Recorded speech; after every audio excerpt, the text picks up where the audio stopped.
E aí galera, aqui é Ken do canal KMG Animes e tô aqui pra falar de anime mais uma vez. E dessa vez retorno com Re:Zero segunda temporada, que por sinal tá tendo cada vez mais episódios melhores. Tô curtindo muito, tá muito legal de assistir. Inclusive tá sendo muito bem adaptado na minha opinião. Tô gostando do trabalho do estúdio, mas eu tenho que deixar claro aqui que algumas coisas eu fico realmente perdido, velho. Tem hora que eu me perco. Como, por exemplo, um momento que ali o protagonista usou o poder do Peter Gills, que a galera me explicou que era dele mesmo. Eu fiquei meio voando, porque não ficou muito explícito que era ele. Você tem que pegar ali algumas informações ali que já tinha sido dadas. Eu sabia que ele consumia ali o poder daquele que ele derrotou, mas eu não imaginava que era do Peter Gills, porque não disse. Poderia ser da Sattler de qualquer um, já que todos os discípulos usam o poder dela. Mano, umas paradas muito loucas. Mas enfim, entendendo tudo isso, a gente chega no novo episódio, que justamente mostra a história da Emilia, pelo menos boa parte dela, que eu achei bom pra caramba, muito da hora. Mas antes, eu vou te lembrar que aqui no canal tem bastante conteúdo de anime, inclusive chance de nova temporada, entre outras coisas. Se você curte esse tipo de conteúdo,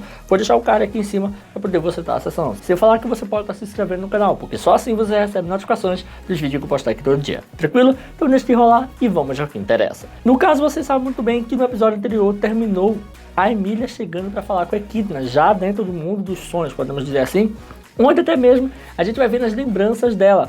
E aí, aos poucos, ela vai lembrando de algumas coisas que tinha sido perdida, até mesmo é autorizada pela Echidna para fazer isso, porque para ela chegar na parte que realmente é o desafio dela, vai ser muito duro. Então, pelo menos ela tá tendo ali a oportunidade de lembrar de algumas coisas.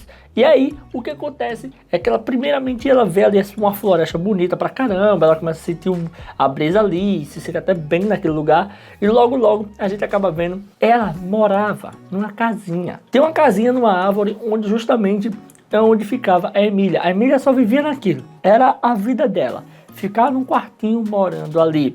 Fora daquilo, ela não podia viver, por motivos esses que não é muito bem revelado.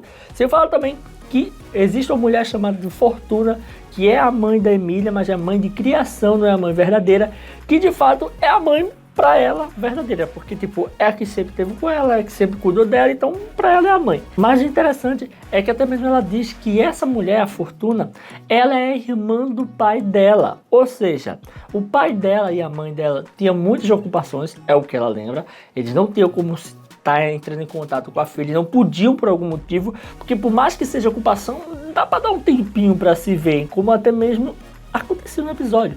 Mas enfim, o que acontece é que a gente acaba vendo que vai se passando o tempo e a Emilia vai ficando entediada, até que alguns espíritos inferiores começam a chegar perto da Emilia e chamar a atenção dela e até mesmo contar como ela sair de dentro daquela casinha, porque ela ficava trancada lá, ela tinha que ficar ali pintando e tal, passando o tempo, e aí ela descobre que tem uma parte da casa que tem um buraco, tá solto, tem uma pedra solta e ela consegue sair. E todo esse tempo ela vai se divertindo, vai curtindo, andando pela floresta, tudo. Então, enquanto a mãe Fortuna tá pensando assim, mano, ela tá protegida ali, tá presa ali, não vai acontecer nada com ela, ela tá zoando pra caramba, indo pra todo lugar. Inclusive, até mesmo a gente vê que ela chega na vila dele, na vila do Gelfo lá, e quando chega lá, tem uma equipe, uma galera lá de um culto, ou pelo menos uma turma que parece ser de um culto, e aí é o mesmo culto que o Peter Gills fazia parte, pelo menos é a mesma equipe ali, né, aquela roupa preta com aquelas partes vermelhas e tal, e isso me chamou muita atenção, e do nada aparece tal um Juice. Esse Peter Gills, ele é o mesmo Peter Gills? Ou ele é simplesmente um cara que tem o nome Juice para deixar a gente enrolado? Eu não sei. Mas é tantas pistas que se é dada que provavelmente é o Peter Gills mesmo. Só que de um momento anterior, antes de ficar louco e deformar seu rosto. Tendo vista que a gente sabe muito bem que o Peter Gills tem uma cara totalmente deformada. E até mesmo é esquisito pra caramba.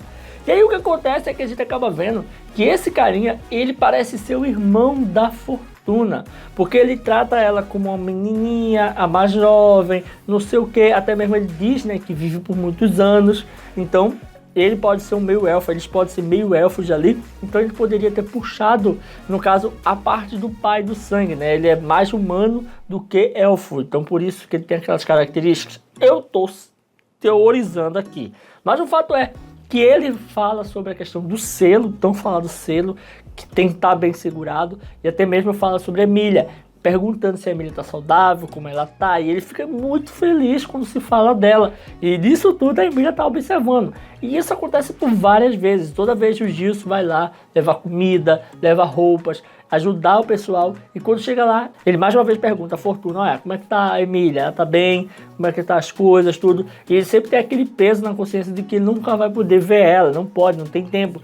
Então dá tudo a entender que ele é o pai dela, dá muito a entender isso, por mais que não tenha uma confirmação certeira. Fica só nas entrelinhas e ali, ó, é o pai, não sei o quê. É a mesma coisa que aconteceu comigo, né? Eu fiquei perdido, eu fico pensando assim, será que é o poder do Beetlejuice é da Sattler? Quando o Subaru usou ali aquele murro gigantesco, porque fica muito nas entrelinhas, as coisas não são muito de afirmar, você só se toca quando realmente eles afirmam de fato e dá aquela conclusão.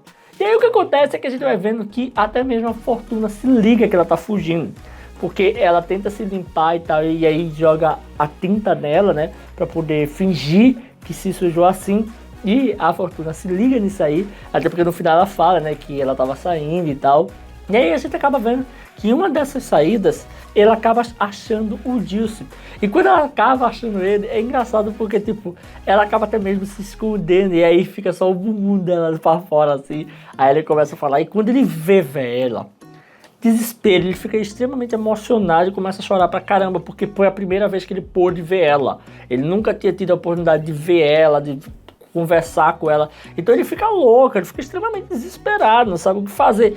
E aí é que tá, isso prova de novo que é o pai dela, prova mais uma vez, porque a única pessoa que ficaria desesperada, entraria assim em transe, em choque por ver uma pessoa querida, é ele. Até a mãe Fortuna, que tá o tempo todo com ela, não ia ficar tão desemocionada assim, porque vê todo dia. Mas ele não. Ele tem a filha, ele é apaixonadíssimo por ela, quer estar com a filha, não pode estar com a filha. E aí viu assim do nada, pra ele foi maravilhoso. É o que eu tô teorizando. Pode ser que no fim das contas ele não seja o pai, mas seja irmão do pai também. Mas enfim, o que acontece é que a gente acaba vendo que, passadas as emoções, até mesmo a Emília faz uma certa amizade com eles ali, e ali ela vai até brincando de pega-pega junto com a Fortuna e ele, e no fim das contas, né, até dá uma lição de moral aí, a Fortuna chega pra falar com ela, enrola ela e pega ela, e do que pega fala sobre promessas, né, porque promessa é a base da confiança, se você quebra uma promessa, você começa a perder na confiança. E aí Emília chora, né? Porque entende que ela estava fazendo errado ali, ela tinha fugido, ela tá fazendo coisas que não devia fazer, ela deveria estar protegida e tal. Até mesmo se é mostrado sobre o selo, também a gente vê ali o que é o selo. É uma porta bem estranha, preta e tal. Eu fiquei imaginando assim, imagina se esse selo é uma porta que tranca a Sattler. E no caso, se abrir essa porta, a Sattler vai sair e vai tocar o terror. E aquele negócio de gelo lá, que tem lá ao redor daquilo ali, é justamente isso, vai abrir aquele selo ali e vai sair destruindo tudo, inclusive vai ferrar o pai, mãe, vai ferrar a galera da vila todinha e só vai ficar viva a Emília, porque vai ser descongelada pelo Peck, porque a gente sabe muito bem que isso acontece, até mesmo mostra um flash rapidinho do Peck descontrolando ela, né?